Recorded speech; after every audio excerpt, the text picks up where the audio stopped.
Welcome to Beyond Market, where we bring you up to speed on development outcomes on the continent. Thank you for joining us. I'm Esther, Awoniyi. Today on the show, I'll be speaking to the Chief Executive Officer of the Nigerian Stock Exchange, Oscar Onyema, on the exchange's journey to demutualization. Remember, you can be part of today's conversation. Just connect with us on Twitter at CNBC Africa. Use the hashtag Beyond Market. You can also send your thoughts and your comments to my Twitter handle too. It's at Esther O. Awoniyi. Now, the Nigerian Stock Exchange is set to become the 57th demutualized exchange in the world. According to the CEO of the NSE, this will lead to a more robust, competitive, and liberalized market. Well, joining me to expand on that is the CEO of the NSE himself, Oscar Onyema. Oscar, thank you so much. Pleasure to have you on the show today. Esther. It's been a journey for the Nigerian Stock Exchange getting to the demutualization stage. We're not there yet, but I want us to just take a few steps backward to where this all began. I recall this started in 2001 and didn't seem like there was much progress until sometime in 2014, but I'll let you walk us through how we got to this point. So as you rightly noted, the efforts to demutualize the exchange started in 2001, but did not really gain significant traction until 2011 when we delivered a paper on the role of regulators in demutualizing exchanges.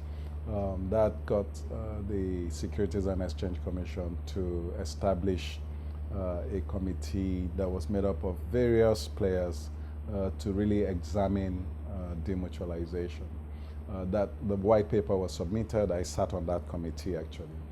It was chaired by legal practitioner, Mr. Aswe Igodailo. Fast forward to 2015, the exchange started its demutualization work in earnest.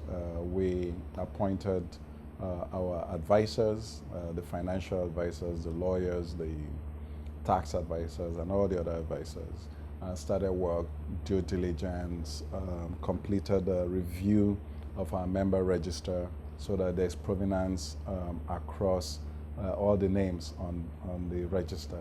You could trace how they became members of the exchange.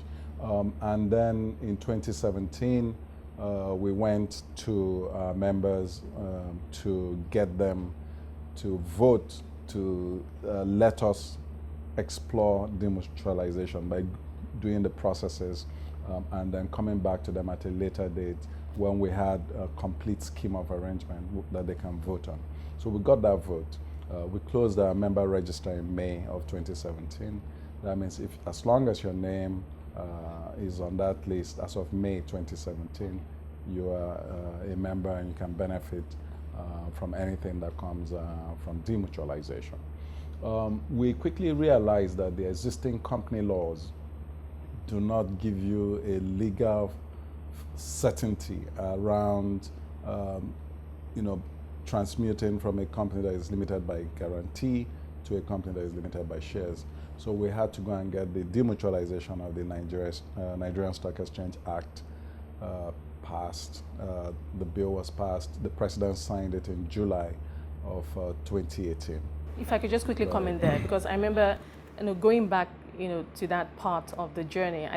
Was there a pushback? Was it difficult? Because it was quite interesting to look at CAMA and realize that there was no provision for that, meaning that any company that wanted to go from being limited by guarantee to a shareholding company would have to have an act of parliament happen. But was it a tedious process? Was everyone on board? Did it sail smoothly? So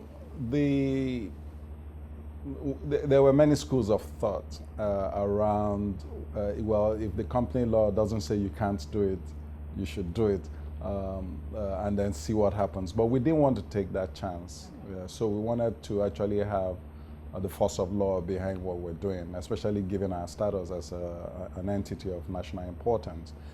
So it's not easy to get a law passed in the country, and I imagine it is so in most countries.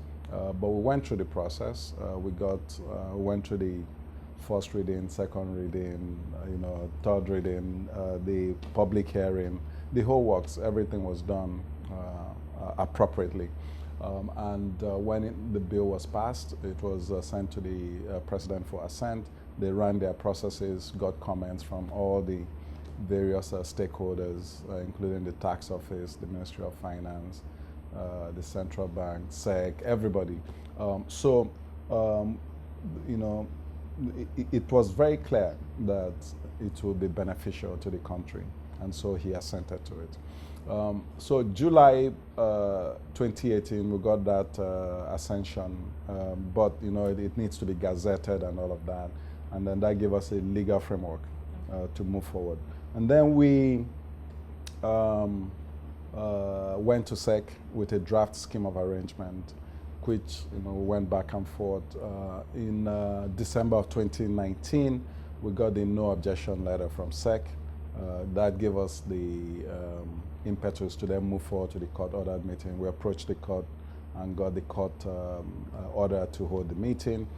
There are certain things that can be in a court-ordered meeting, it's statutory, and then those things that cannot be, like the appointment of the directors and the ESOP, we put in a different meeting, the extraordinary general meeting.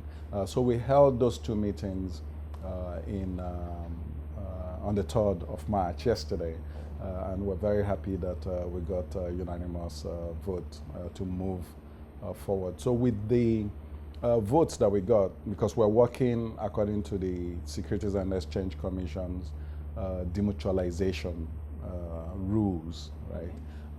So with the vote that we got, we now have to go and complete a few other things before we can actually be demutualized. Okay, would you like to, can we know what those things? What else? Yeah. So the first thing is on the day of the court-ordered meeting, we had to all sign the proceedings and the record of proceedings, and we take them to CAC, that's the Corporate Affairs Commission, and get the CTC, the certified true copy of this, and then go back to the court and get the court sanction. With the court sanction, before going to the court, we have to go to SEC and get approval, and then we go to the court, get the court sanction, and with the court sanction, you go back to CAC and properly register the companies, go back to SEC and register the shares, and then you can start operating. Now, there are some other conditions precedent. So, for example, because we're doing a restructuring, and the license, the exchange license, is going to go to a subsidiary of the non-operating holdco that will survive. The SEC has to approve the transfer of that license, for example. So is it separate from this first part of the process that has to happen immediately that would bring you back to being actually demutualized? Right. So the process that is happening right now is to perfect the scheme. So are we talking months, weeks? I believe we're talking months, right? Because every process may be short, but the cumulative, we think that if everything goes well, that we should start running as a demutualized entity in the May-June timeframe. Now, bear in mind, we don't have control over CAC processes or SEC processes, or indeed the courts processes. So if everything goes well, those are the timelines. Is there an example that you're looking to in terms of, maybe some other entity that's gone through the process for you to look and say, okay, to A, company A or entity A to go through this process, and this was the timeline and how they came out on the other side? I don't know. I'm just wondering. So this is the first demutualization in the country, but the timelines that we have are timelines for doing a typical transaction. Let's take a few steps forward.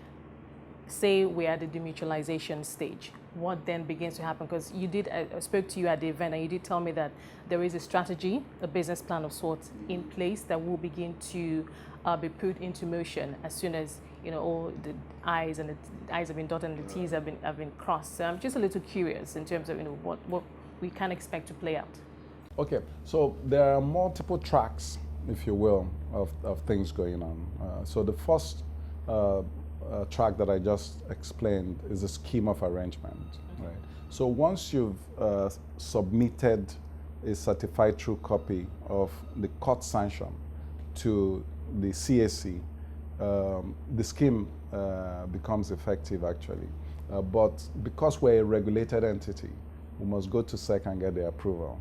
So once we get the approval, one of the things the scheme provides for is this unbundling. Yeah? So you have the non-operating holdco, you have the operating exchange, which is separate from the Reg Co, because the Reg Co will have all the regulatory activities to remove any potential for conflict of interest.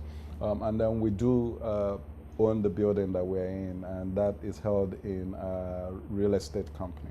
Okay. So those are the surviving subsidiaries, if you will.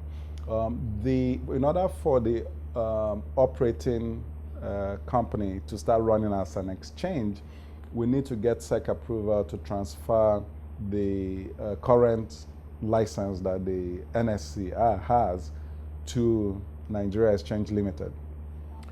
So once you have all of that in place, you can actually start running efficiently as a demutualized entity. Bearing in mind that you need to move people, you need to move assets, you need to move IP to these various entities to allow them to function properly. So this new entity, what would it be called? The surviving entity, the PLC, is Nigeria Exchange Group PLC. And under that PLC, you have Nigeria Exchange Limited, which is the operating exchange. You have NGX Regulation, which is the regulatory entity that is going to take care of all the entity regulation pursuant to a regulatory agreement between the operating exchange and the regulatory entity. So the regulatory entity is not only going to provide regulatory services to OPCO, they can also provide regulatory services to other entities, but they must be independent. Okay, so if you're just joining us, my guest today is the CEO of the Nigerian Stock Exchange, Oscar Onyema. We've been talking about the exchange's journey to demutualization. Oscar, thank you for your time so far. Let's pick up from where we left off. At that extraordinary general meeting yesterday and the court-ordered meeting yesterday, one of the items on the agenda on resolutions to be passed was the employee share ownership plan. I'd like you to just quickly clear that up for us. Just walk us through what that means before we proceed.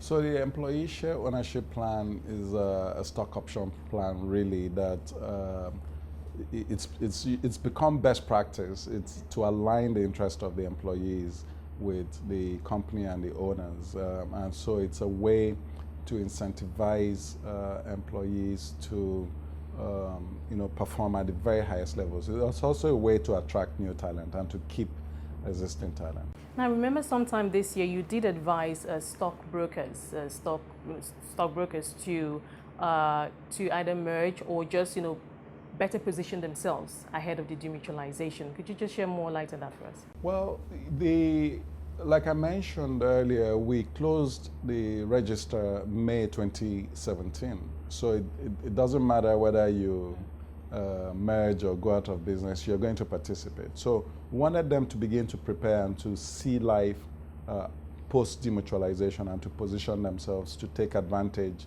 of the open access, the better governance, the better capabilities to raise capital that the exchange will have. And so because we operate through our members, if you will, as intermediaries, and you're only as good as your intermediaries. Absolutely. And I suppose that, you already have a long list of the benefits, things that you want to do, run with, as soon as this is all done and dusted. But what will be the first? I suppose that's also part of the plan that will be, laid out.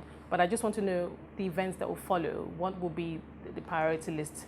Well, the priority right now is to complete the demutualization, get staff and the various departments into the various companies that will constitute the group, and run a proper change management process that allows us to hit the ground running.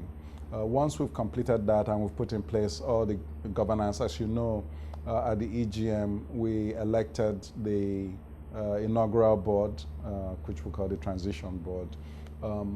What was not done yesterday is the boards of the subsidiaries.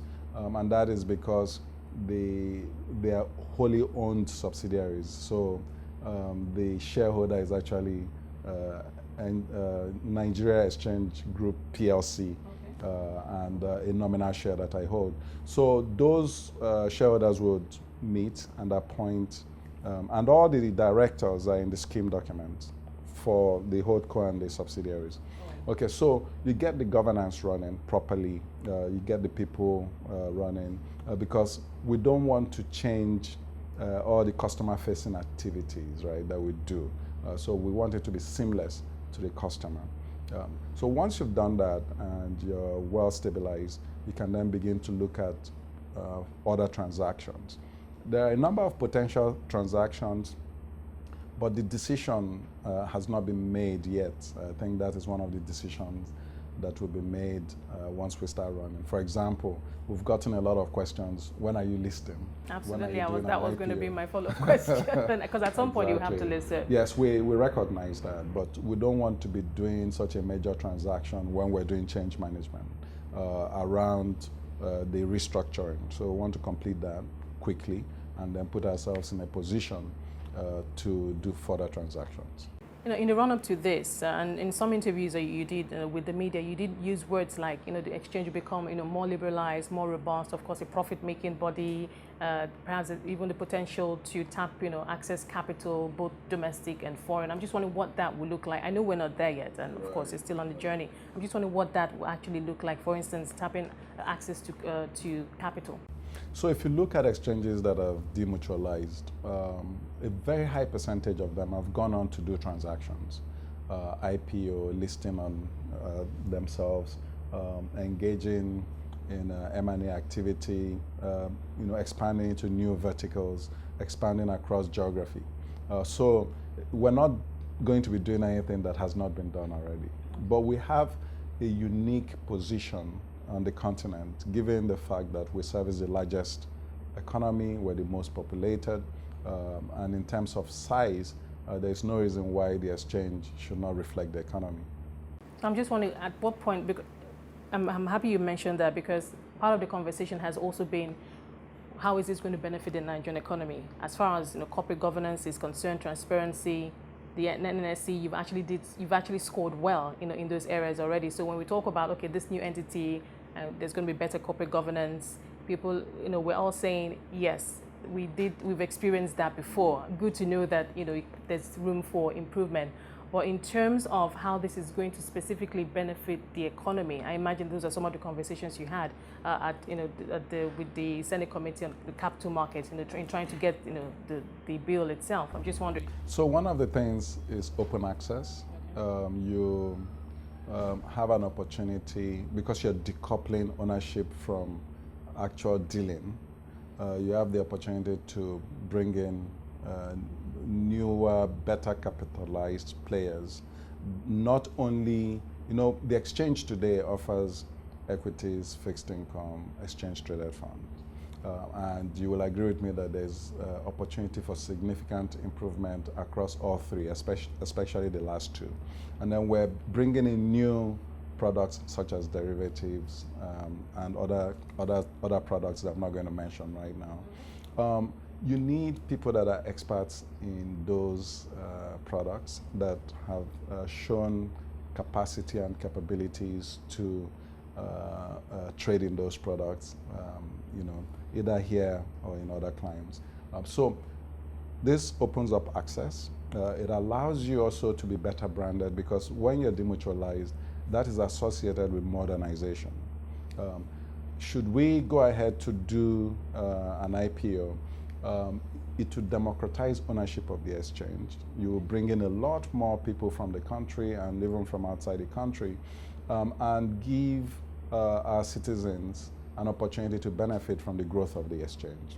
The exchange itself can take its rightful position as a catalyst for economic growth, because we have the potential, as we attract these players with open access, to have a deeper, more liquid market that will be able to generate growth for companies and individuals. Today, over 90% of funding is actually from the banking sector.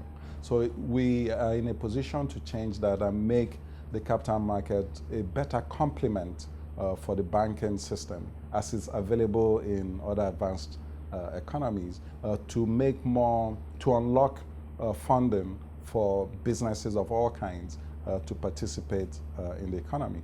So there are so many direct benefits that you can that can accrue to this transaction for Nigeria.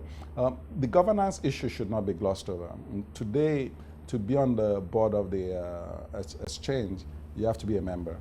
With us becoming normal boards, we bring in independent directors.